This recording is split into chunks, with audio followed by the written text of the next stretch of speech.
good evening. Welcome to another episode of Phil John's V.I.P. Thank you so much for joining me tonight.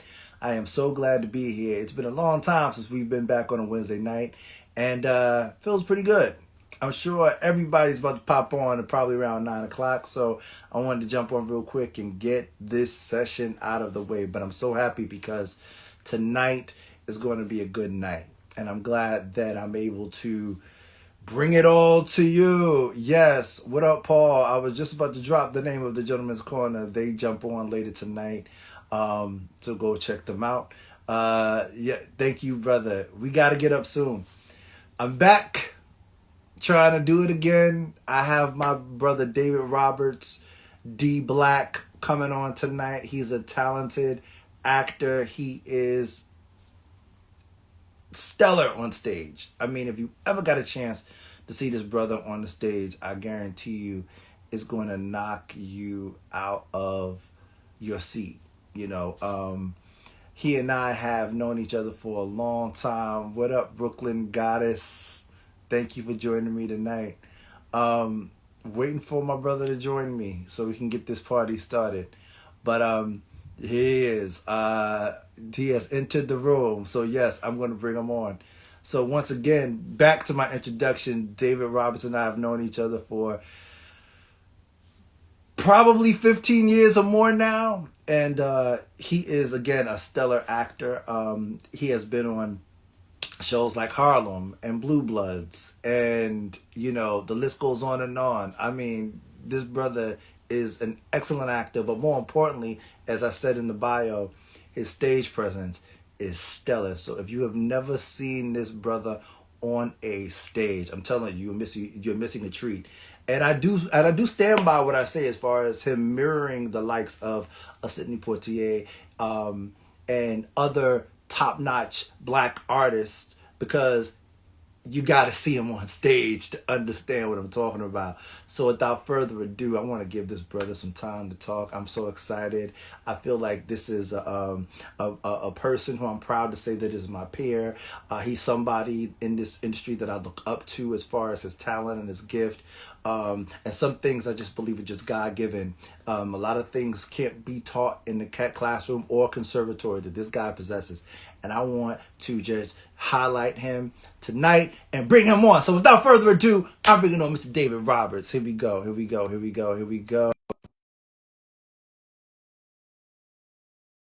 you are. If not, maybe you learned something. Who knows? We'll see what happens when he comes on.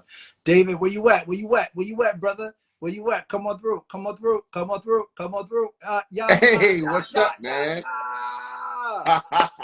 D Black, David Roberts is in the building, everybody. Sir? What's going on, brother? Thank you so much. I have been wanting to do this for a long time. Thank you, man. You know, I've know throughout I've started this podcast during COVID. Right. Believe it or not. Not really a podcast. For me, it was just a conversation and an opportunity to highlight people who I really care about and really respect in this industry. Mm-hmm. And it was just it felt like the right time to do it. Now the podcast space is so saturated with a whole bunch of different stuff, man. But yeah. I know through the couple of years that I've been doing this that I've dropped your name a few times. And what made me drop your name is because anytime I talk about the Manhattan Monologue Slam, and I say to myself, and I'm going to say it again, I said, David would get on that stage and he would perform, and you could hear a pin drop in the audience. And anytime you could hear a pin drop, I would always say, they got him by the balls. He got him by the balls. He got that audience. They not moving. They not shutting it down. And the time that I actually went up, the very first time I went up, it was at the old Zipper Theater, and it's not in existence anymore. Wow. Okay. And I didn't know that I had to go up against the reigning champion. So I get up there like, yo, I got this in the bag, right? Because I'm going to go up there, I'm going to do a Let's Put Die, and in walks David Roberts. And usually, and this is how I did most of the time in auditions, like usually it's all love. We went backstage and you went in one corner and I was in another corner and we did not speak. We didn't say one word. I remember. Speak. I remember. I remember I went on right before you, and I was like, okay, I think I did good. I was backstage, and when I told you it was, and the Zipper Theater was pretty big. The Yeah, seating was big. The theater was big. they I had could not was it hear risers? it was risers, absolutely Right. right, and there were industry judges there. I forgot. I forget there was one judge that was there. I can't remember her name, but I remember being backstage, and I remember it was so dead silent, and I said, "Oh shucks, this ain't gonna end well." So I've always saw you as that type of actor, and I've always seen you do a whole bunch of television. But I think where you really draw people in, which is such a gift that you have, where you really draw people in, is when you hit that stage, brother. Yeah, man, that's that theater, man, and I love it, and it's so immediate, and you don't have to worry about zeroing in. You can be as big and as boisterous and as loud as you want to. You can command all the energy that you want to, and you feel necessary. You can even go off the cuff, Yeah, if you want to, because the moment, as you know, once the moment passes, the moment's gone. yeah, So even if it was a bad choice, it's gone. It's done. yeah. So And you have the ability to just to capture it so perfectly. So where did it all start for you, though? okay, so let me go all the way back. Mm-hmm. So I graduated with a degree in accounting from Iona College. Realized that I didn't want to do that for the rest of my life. I started working for Arthur Anderson doing corporate taxes. Stepped out of that. I said, okay, David, be serious with yourself. What is it that you really want to do? And I started thinking about British authors, American authors, history, religion. I love my speech class. So I said, well, maybe you need to focus more on like the arts versus, the business courses, because I have my accounting degree. So then I said, okay, make a list of the things that people say that they see you doing. And I had a really short list. I think I had like either acting or comedy. And I was like, well, I love comedy, but I'm not getting up there for no hour and a half trying to make y'all laugh. So Right. first, at first I try to go down the road of being a model. And that experience is real short lived. My experience is this: with modeling, you have a specific look, and it comes down to who you know. Mm-hmm. So my modeling experience was really, really short lived. So I said, okay, let me try acting. And I remember I went to a play. I loved the play, and I walked up to the director. She's no longer with us, but I walked up to her and I said, I don't have a lot of experience, but I'm ready to work and I'm willing to learn. And that, I mean, she gave me a small part in the play. That small part turned into a big part because one of the other actors wasn't able to show up. And for a good 5 years, off and on, I was her personal assistant. I was a personal assistant. She showed me the ropes of acting on stage. She showed me, how to make tickets, how to conduct business. But not only that, we also did a lot of talk about things that concern the Black community. And during that time, that's when, I guess you could say D Black was created. And her name was the late great Bonnie Wright. She was the founder of African Women's Repertory. And and I worked underneath her for a good 5 years. And after taking a couple classes here and there at the New York Conservatory for Dramatic Art. I never finished the program, but I definitely took some classes, and read some books here, took some workshops there, and here I am, man. But you've always been a student of the craft, no matter where you go. Love the craft. To me, it's as you say, it's a craft. The learning curve never stops, man, Yeah. and it shouldn't, because every project is different. Every story is different. What you automatically go to may not work to its fullest extent for a certain project or for a certain character. So Right. there's always something to learn. Whether it's the backstory of a certain character, or if it's a better understanding of lingo. That's one thing that I have to own, man.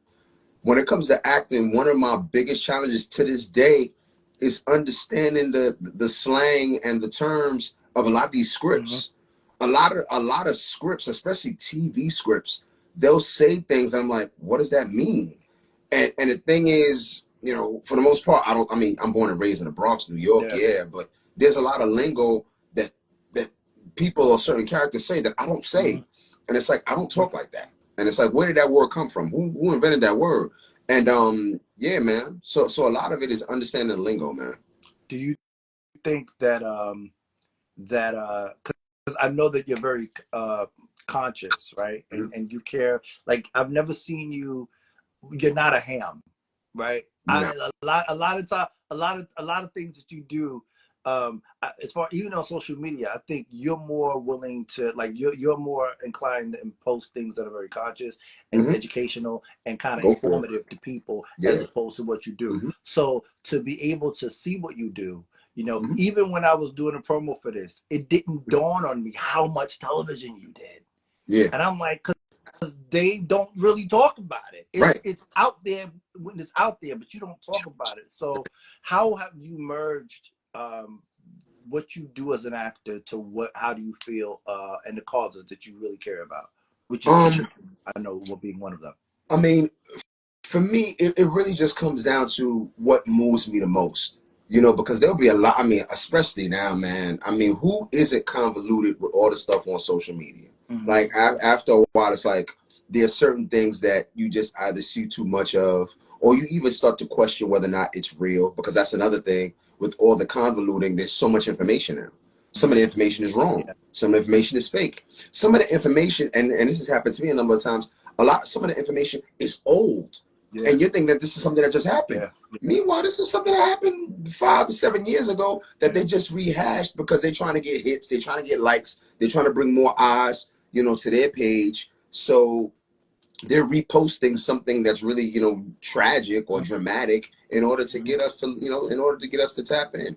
So it's really whatever moves me, man. Whether it be something having to do with mental health, or the relationship between black men and black women that really needs to be adjusted.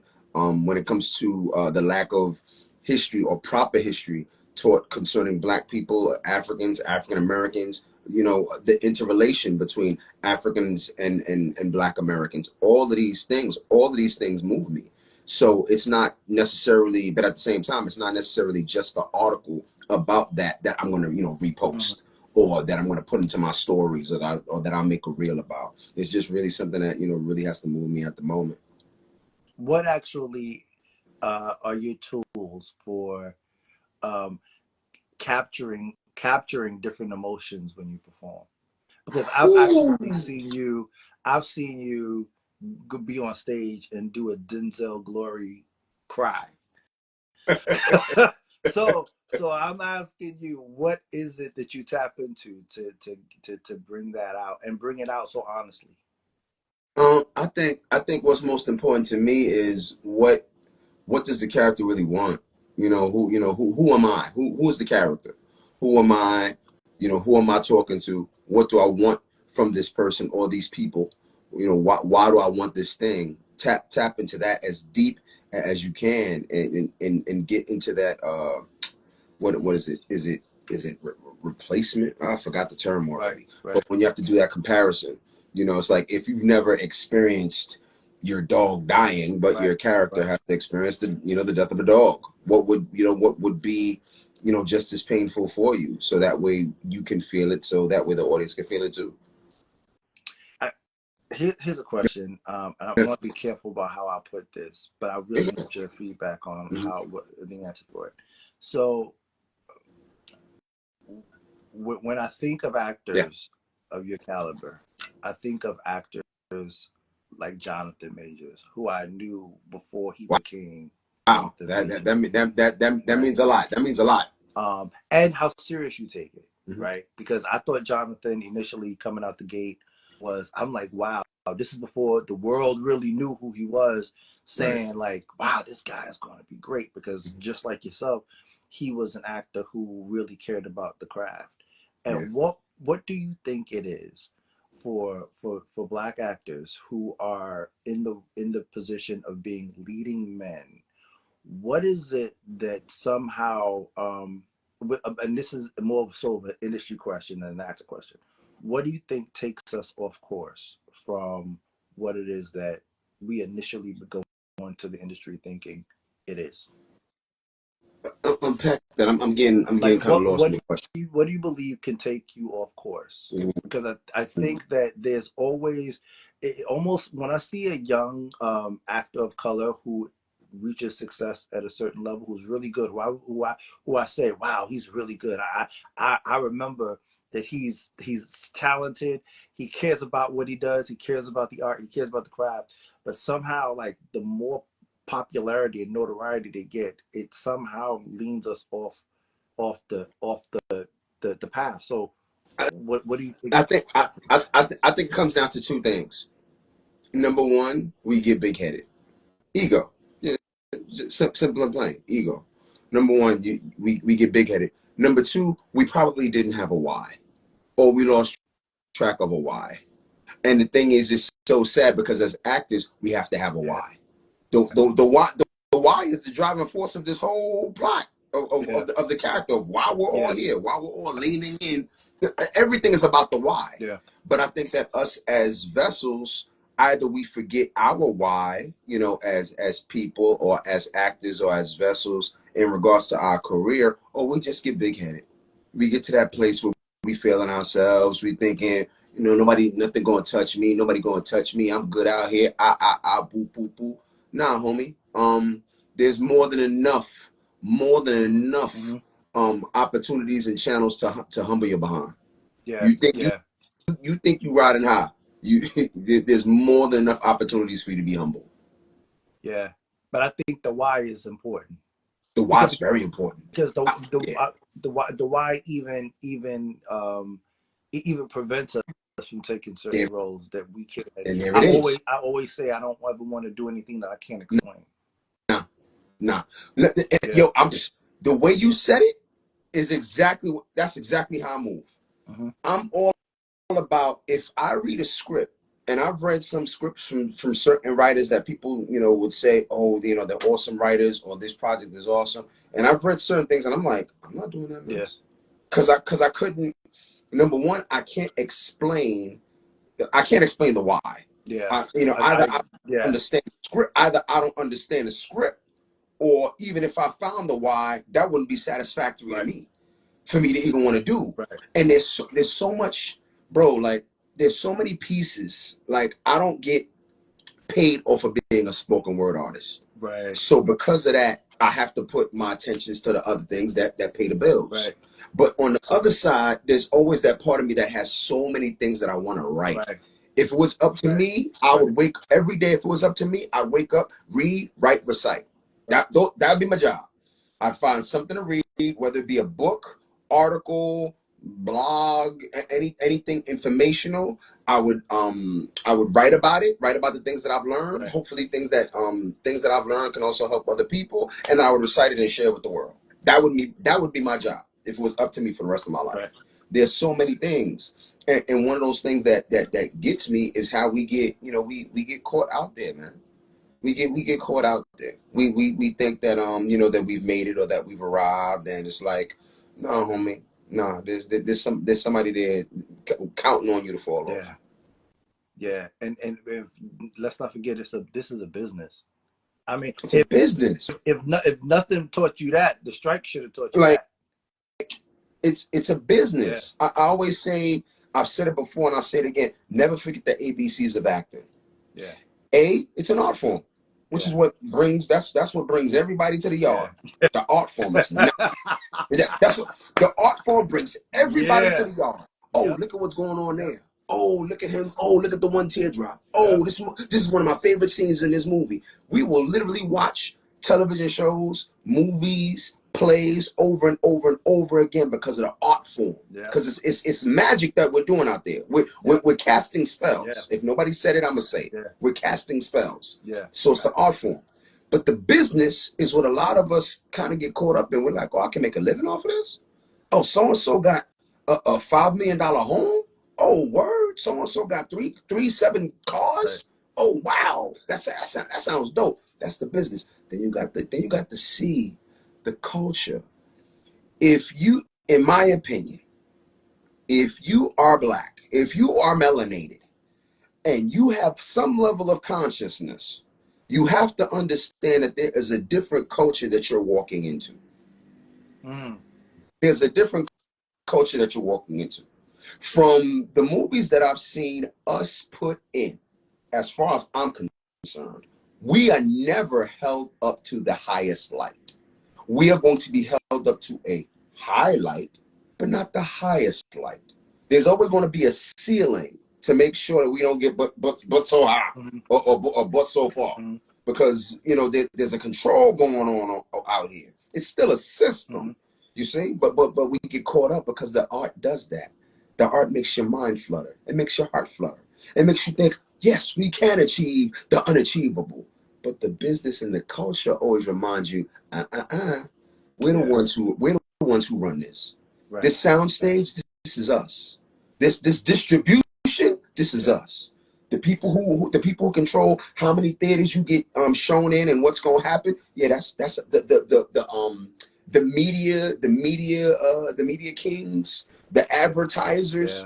Yeah, bruh. When you step back and you look at the full picture, bruh, it ain't us controlling all the wheels. I was trying to explain that to people during the Color Purple press tour, and Taraji was talking about, and everybody just assumed that she was talking about Oprah, and I was like, no.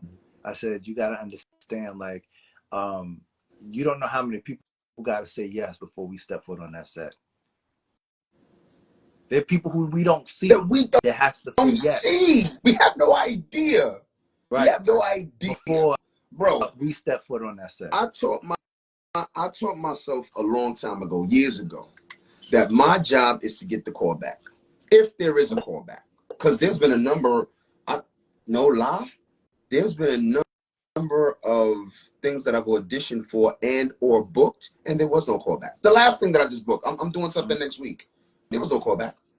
Did it? Okay, David, we got you pegged. Next thing I know, okay, we got you next week. There was no callback. So I did my job once I did that part.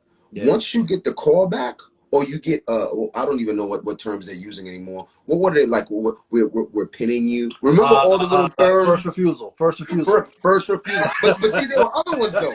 There were other ones besides first refusal. Hold. Yeah. Right. We're pinning you. We got a close eye on you. Like there's all these little things, except saying booked. Yep. So when you get all of that stuff, what that does is it tells the agents and it tells the managers, okay, you're marketable. Yeah. We can get some money off of you. Yep. We can this can be a fruitful thing that we got going here. So now let's push so and so out, because you can get callbacks. Yeah. Now if you get booking, bro, that's you thanking your higher power. If you believe in, when I believe in God, everybody in this business between acting and poetry, I meet all types of people that do believe, that don't believe, that believe in stuff that I will never touch. Right. But when it comes to you, when it comes to you booking, that's your higher power at work. Right. That's other stuff that's unforeseeable that got you into that position. Yeah, I agree.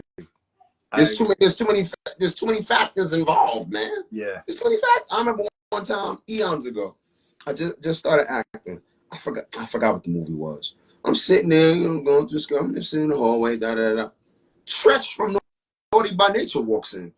I'm like, what the heck am I sitting here for? Tretch walks in the room. What am I here for? Yeah. I can't compete with this man's following. And at that time, the numbers alone, if I'm a producer, if you want to be a working actor, you have to put on the hat of a producer from time to time. That's just common sense. It's just like if you want to, work at a certain company, from time to time, you have to put on the mentality of the person who runs that company, or who's the CEO, or who's the manager, in order to be like, okay, so this is the way so-and-so is thinking. So the same thing goes for an actor. If you want to be a continuously working actor, you got to think like a producer. Oh, is this person bankable? Are people going to want to pay to see so-and-so? Does so-and-so get along with people? So-and-so is a great actor, but a lot of women complain about him. Yeah. Does he have, are there Me Too cases against this dude? Like all this stuff, you got to clock. And believe it or not, just because you're the dude who has issues doesn't mean that you won't work. Look at freaking Charlie Sheen. Yeah. That dude had all types of crap going on with him Yeah. at the time. He was still working. Still working. What about the? Well, hold up. Dude just won the Oscar this year. Oh, Will. Robert Downey Jr. Oh, Robert. Bro, I was just talking to somebody about this. Bro, talk about a comeback story. Yep. Bro. I remember I was talking to another fellow actor. Yo, was he just prequeling his life in Less Than Zero or what? Yeah. Like, bro, like pretty much, I don't know if it was during that movie or after that movie. It was just he was in it. Yeah. Like he was in it and the drugs was in him. Yep. But he made his comeback. Yeah. And we love that. We love rooting for the underdog, and the underdog comes on top of the surface. But not everybody has that privilege to say that they can be cleaned, they be brought out, cleaned up, detoxed, and put on a multi-million-dollar movie set. And going back to Jonathan Majors, I caught on late. I jumped on the wave late because I didn't. Okay, so I tried to do the Lovecraft Country thing. I've never, to this day, please don't kill me, I still haven't seen Lovecraft Country. Once I saw the baseball play, spoiler alert for anyone who's never seen the show. Just right. Step away for. Okay, so step away for 10 seconds. Once I saw I don't want to be blamed for messing up anyone's experience. Yeah. Once I saw the baseball player killing the alien, I said, I'm good. I'm good. I'm good. I'm all right. And I've heard everybody, oh no, you need to give it a chance. It's good. I'm all right. I'm good. So I didn't get to see him in that, but I did see him in The Harder They Fall. That was my first time seeing his work, and I said, okay. And shout out to my people at River Red Casting, Tuffy Questel and all them, because they cast all the background actors. Bro, and now that we're on it, I know I'm talking to another fellow actor. Yeah. I don't care what anybody says. I still buy DVDs because I like to see the behind the scenes stuff. Oh yeah. And anytime Wi-Fi or Wi-Fi or whatever acts stupid, or the rain starts acting up and then the connection starts acting up, I like my DVDs. So, having said that, if you know where I can get, preferably the Blu-ray of The Harder They Fall, I really appreciate it. I'm looking. You gotta check out it. Even before that, like years before that, it was The Last Black Man in San Francisco. So he was what? Okay, so I heard he was in that, but I didn't hear that his role was big. Was it he was the lead. Okay, I thought what's his name was the lead? Wasn't it Danny Glover? Somebody else? Danny Glover was in that movie, but it was an independent filmmaker who actually did it.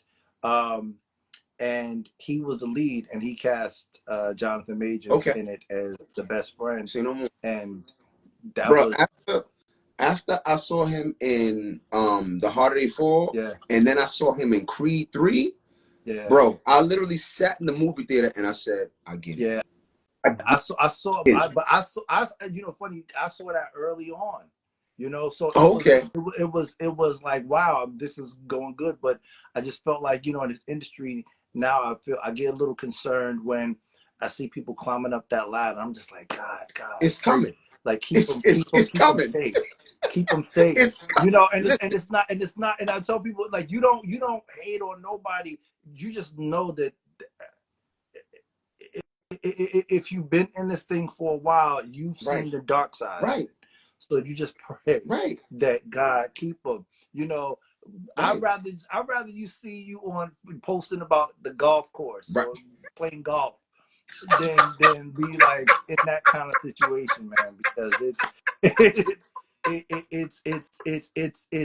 not. It's just very interesting. Let me tell you, I got to tell you this. I'm not sure if you remember this, but I've learned a lot about. I had a lot of aha moments in the industry based on the people that I connected with, who I grew up on television watching. Now, I don't know if you remember this. Okay. One day. Now you don't got to. You don't have to reveal names. I would like if you did, but you don't have to reveal names. I will reveal names because you was there. so I was? we were at it's so funny. We were at Endeavor Studios, and there was an audition. Okay. And usually, if they're looking for a certain, I usually know whether I belong in the room if I walk in and I don't see anybody that looks like me, right? Right. So all of them, all the actors there look just like you. They were like Idris Elba types. They were, Sterling K. Brown type, brown skin, really dark brown skin, and everyone had that kind of chiseled. Right. Everyone was like, boom, boom, boom. It's And the I'm like, template here now. I come. And I'm like, why am I here? You're not looking for me. There's 10 brothers that look like they could be on the cover of Ebony. Why am I here? So I remember we were standing, we were talking, and walked past us was Peter Scolari. Peter Scolari was in Bosom Buddies. Right. That's and right. you looked and you was like, is that?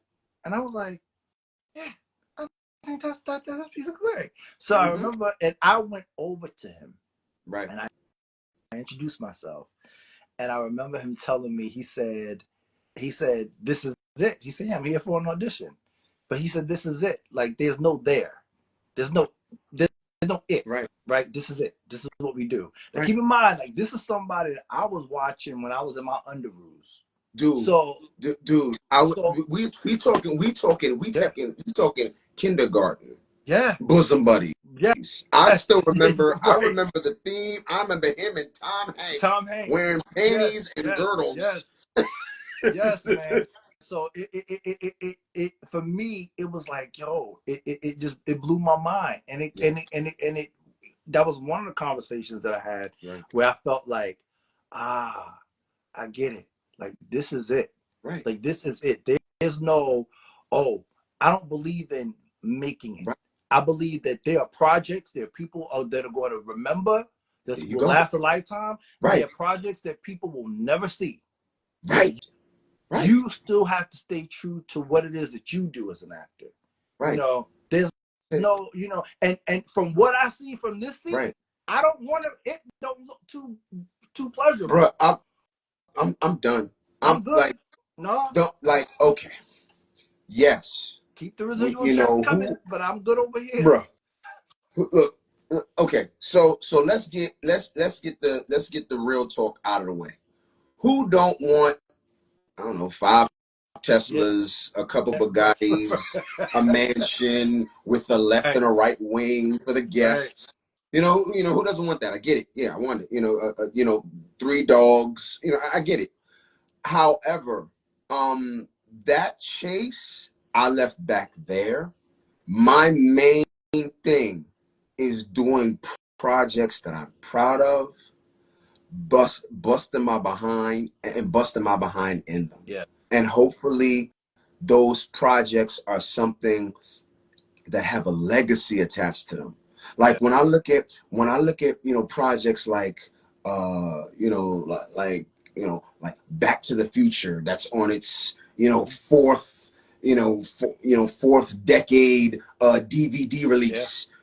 Projects like Grease, that people are still talking about and they love it and they want to make revival. The Karate Kid. They keep reinventing itself. They did another version of it with freaking with Jaden Smith. Like, I mean, when you see projects that are that good, you want to be a part of that. I mean, we never letting Raising the Sun go. We never letting The Color Purple go. So those are the type of just iconic projects that I want to be a part of, and just cement my cement my skills in stone when it comes to them. That's what I want to do. We want to leave impact.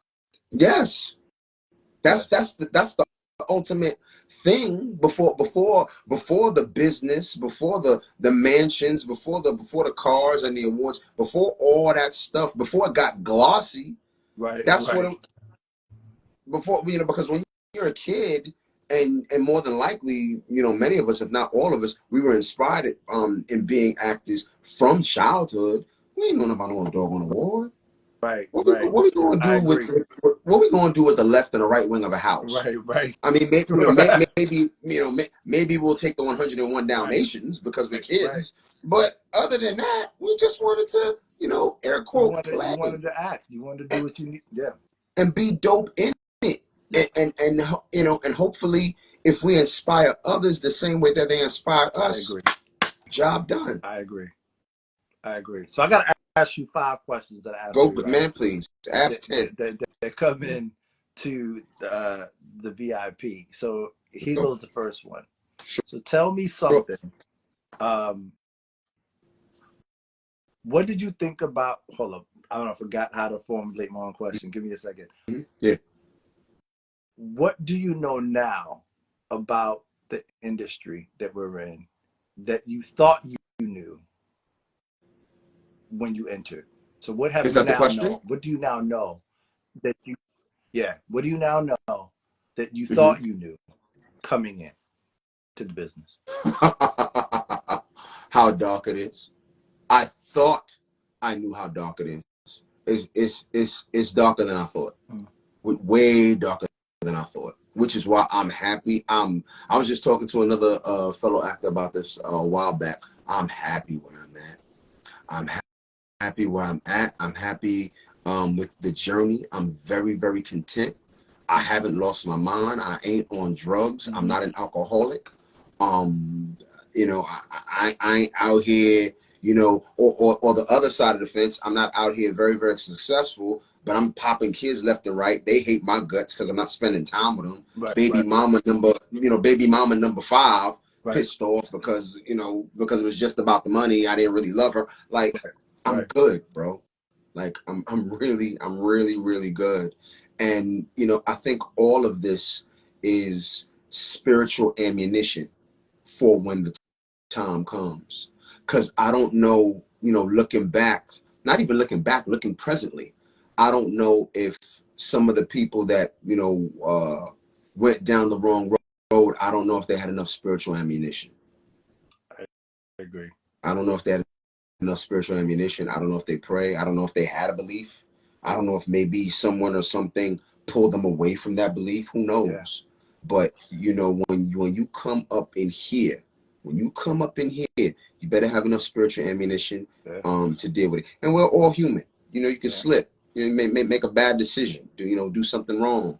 But at the end of the day, this is when it comes to the art, like I said before, when it comes to acting, dancing, singing, all it, even athletes, even playing sports, we are casting spells out there.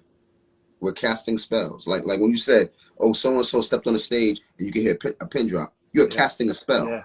You're literally stopping someone from thinking about something else, and all the focus is on you. Yeah.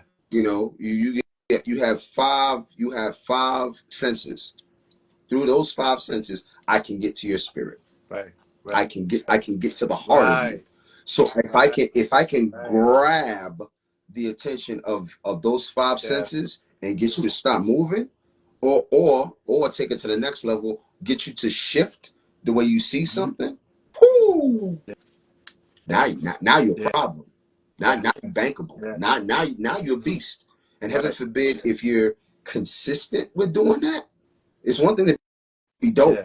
Because some people are dope, but not all the time. Right. But if you dope and you're consistent, and heaven forbid you got some people skills and you look attractive, oh shoot. Hey, David Roberts, where do we sign you? Right. What are you doing next week? Right. Absolutely. Bro, that'd be it. I didn't know. And I just piggyback off what you're saying. I didn't know how many people in this industry was so unhappy. That's another good one. That's another good one. I remember the night that we found out about Seymour Hoffman in his apartment or in his duplex in the Village, and I was like, "Yo, how is it that nobody knew that this man?" I don't know. It just like. Hey, you know what? Okay. Now, adjacent to the answer that I just gave, and I please you gotta posse up with me on this one. The other thing that I didn't know that I thought I knew. No. As a matter of fact, scratch that. Not that I thought I knew. I didn't know at all. I didn't know how low certain people were getting paid compared to other people. Oh yeah. That business with Terrence Howard breaking down what he was getting paid by Yeah. episode compared to the Big Bang Theory cast, Yeah. insane. Yeah. Well, What more? Erica Alexander, I remember her a few years back talking about the pay difference between Living Single and Friends. Prince. And also I think in that same interview she was talking about how oh no, I think that was back to Terrence Howard, how the agents get incentivized. They get paid a little, kickback money for for cutting shorter deals, Yeah. for us. Yeah. And that's without sounding like a jerk, like what's up with that? Well, Like we're all working. but you know how it is. It's like, once you earn more than $1 more, you got to owe Uncle Sam half of that, and then you pay out everybody. I think that's the thing that people don't know about That this business, right? We make, we pay out. That means your when agent when gets when paid. when when If you have a Taraji did the manager, gets math, paid. bro, Exactly. And when if you really Taraji did trying to the get like a math, publicist, and they working on a retainer fee, bro, which is not cheap. it was left out all over again. Yeah. I remember when she broke down that math and how crazy that was, and I was like, wow. Yeah. Because this whole time I We thought it was pay just me. out. I thought it was just me. When Mm-hmm. you pay Uncle Sam, because Uncle, he the first pimp. He got to get his cut. So when you Mm-hmm. pay Uncle Sam, you pay your agent, and if you have a manager, you got to pay a manager. That's three folk get it with their hand in the cookie jar before Don't you forget touch your one. publicist works on a Public retainer fee. publicist, if you got that too. Mm-hmm. Publicist, lawyer, if you got a separate lawyer, accountants, if you don't trust their accountant, you got to get your Yeah. own. Bro, I mean, there's a lot of hands in the cookie jar before you get one oatmeal That's raisin. right. It's the truth. It's the truth. So So just yeah. what advice would you give your 19-year-old self? Whew.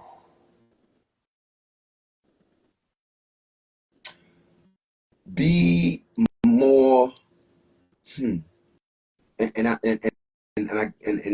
even me saying it now is a little tough, but I guess I'd say be more focused on how you want to show up in this, because I think me I came in, and I think maybe a lot of us, but let me just look at me. I think me, when I came in, I was just on some old, I want to act. I love it. Once again, it's the art form brings us to the yard. So you just want to embrace it all.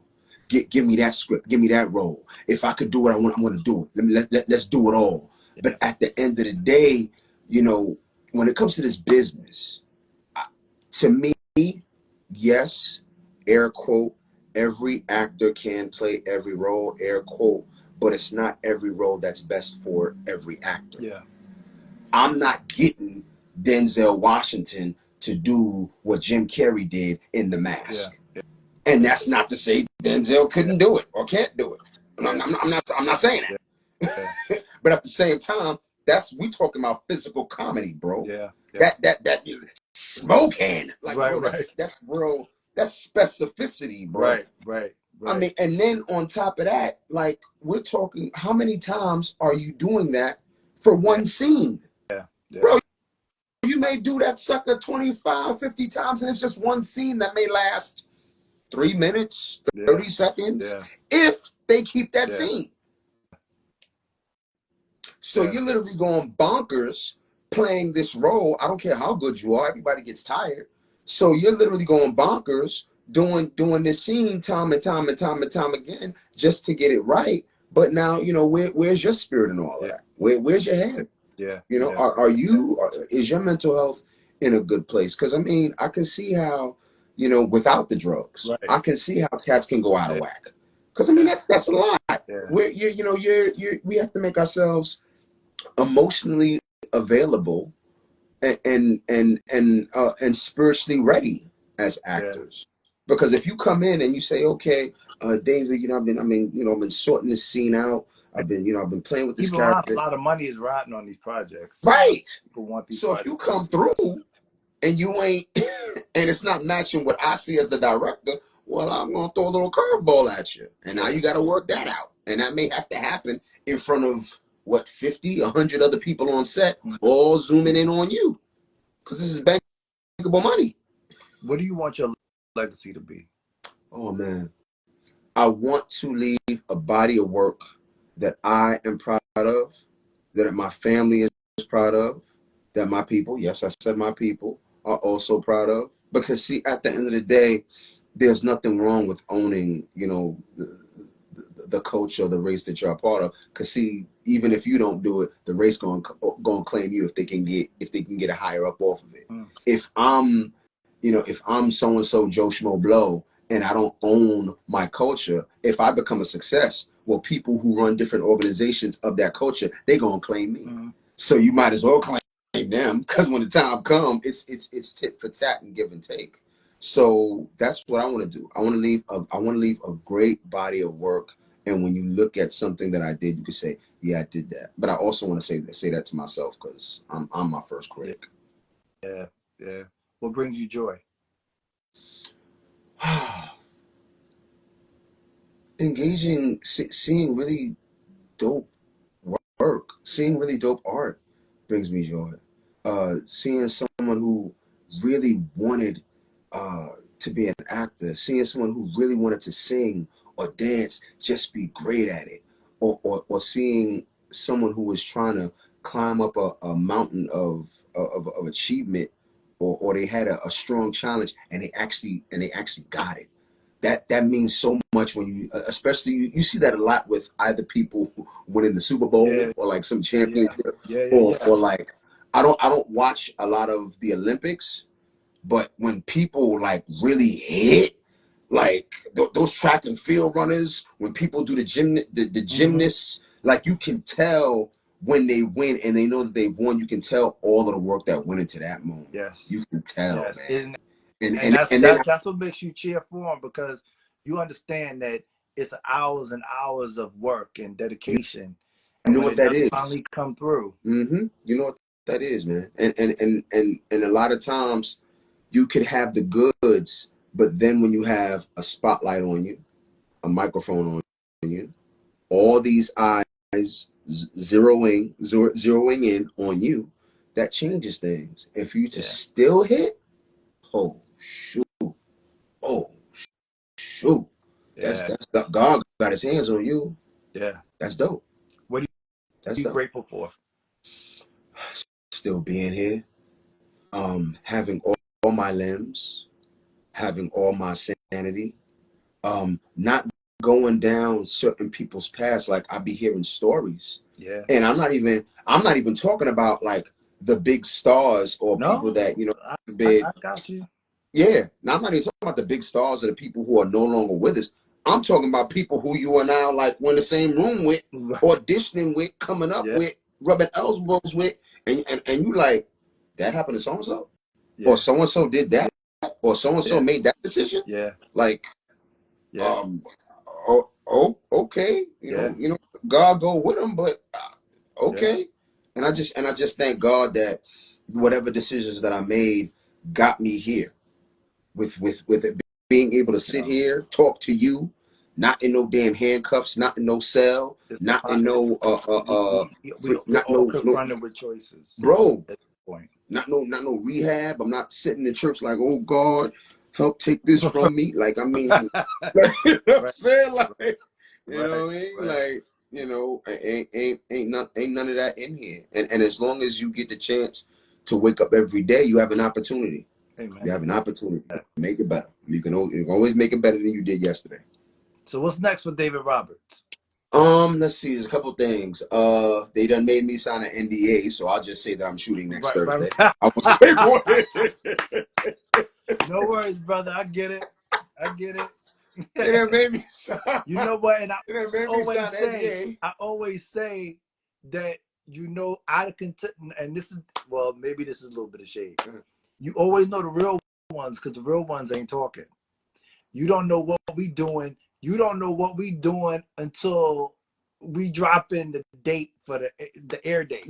You won't know. Bro, on God. I mean, y'all better than me. I don't even do that. I wait until the joint hits the screen. That's why we don't know how many television shows you did, brother. I wait like, until Dave, the joint. yo, Listen, Dave don't talk about nothing. Listen, I wait until the joint hits the screen, and I let y'all tell me if y'all saw me. Bro, there was one time I'll never forget. There was one time I was feeling. See, I told you, I was feeling myself. I told everybody, I'm gonna be on Bull. I'm gonna be one of the jurors. Man, listen. What, your scene got cut?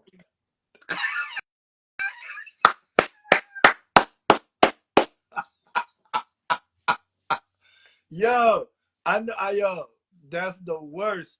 The worst. Bruh. Yep. I had a friend of mine in Jersey. He's a teaching artist. I was like, yo, I'm gonna be on Bull. I'm gonna be one of the jurors. Boop, boop, boop, bop, bop, bop. The next day came. He's like, Dave. What? Did they only hear you? Did you at least get your voice in? Bruh.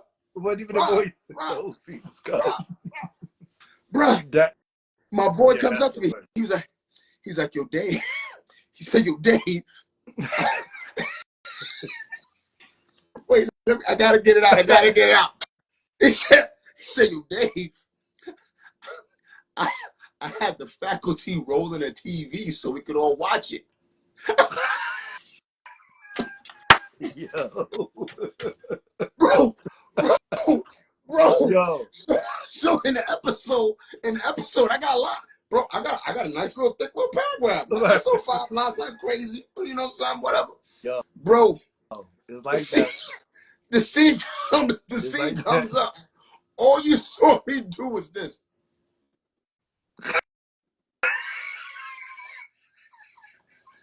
Yeah, Dave. That was my scene. And you can probably find the scene. Yo, listen. I'd have been pissed, but I would want to make sure my IMDb credit is there and make sure. Oh, that's another thing. Oh man, we gonna be talking for an hour and a half. So that's another thing. I gotta work the politics when it comes to my name, because as you know, there's a lot of David Robertsons out there. Right. There's a lot of David Robertsons. There's a lot of Dave Robertses. There's Davey Robertses. There's D.N. Robertses. There's you know, I've tried every little angle. I may go with my middle name. I don't know. We'll see. We'll see what happens. You got right now. Work that out. Yeah, I'm right now. I'm going with the full. I'm using the full name for the most part these days. Let's see. Let's see what that does. But there's a couple of times, man. I went to IMDb. They had the other Dave Roberts from the movie The Matrix, the blonde-haired white dude. That's what I saw. They had him for my credit for Daredevil. They had another David Roberts. Yeah, you got to get that together because you got too many credits. I'm like, what in the hootenanny? Yeah. What's happening? Yeah. So it's all that, but that's what happens to them popular names. Those popular names. Yeah, man. Well, I'm glad to know that things are on its way. Things are coming up. Things are good. Yeah, man. I'm looking forward to seeing you, brother. Shout out. More credits to come, man. Listen, man. I hope the summer for everybody is better. I hope the work picks up again. Like last summer was a little tough, but slowly but surely we coming back. Hey, I'm grateful for that. that. I got you. Really quick. Hold on. So I didn't even finish the list. So next week, shooting something.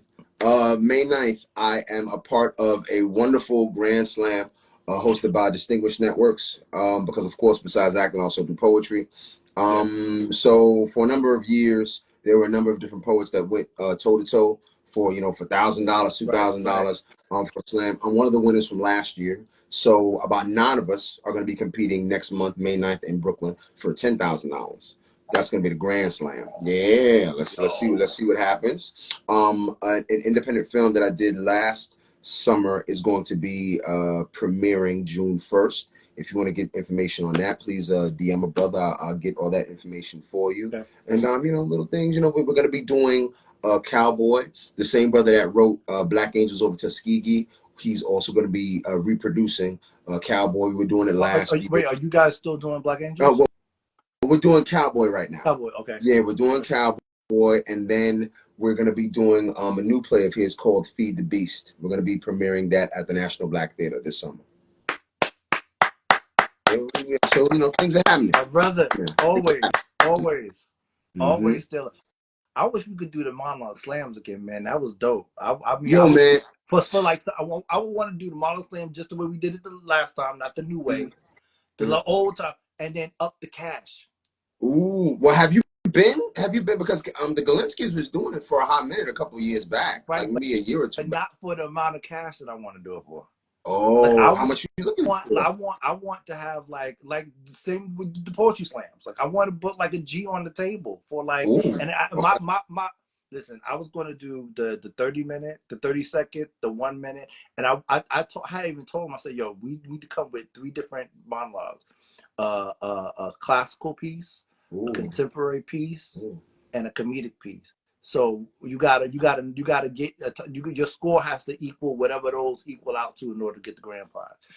Because that will push us. I like that. You know, so, out there. I mean, it don't take nothing but the space. It don't take nothing but the space and the sponsorship. That would be dope. Let's talk about it. Sure. I'll be down to do it, man. Okay. Because I think it helps, you know, keep people in a position of always wanting to reach for. Plus, it's great exposure, but you always walk away from that thinking like, yo, I kind of did that. Yes. You know, I did that. I did that. All right, David Roberts, that's my time. Okay. Thank you so much, brother, for joining. Thank you, man. Good night. Let's do it. Thank you so much. Keep me in the loop because I know you lay low, so I have to check in every now and again. Not a problem. All right, brother. Appreciate you. Stay blessed. Have a good night. Always. Stay tuned, man.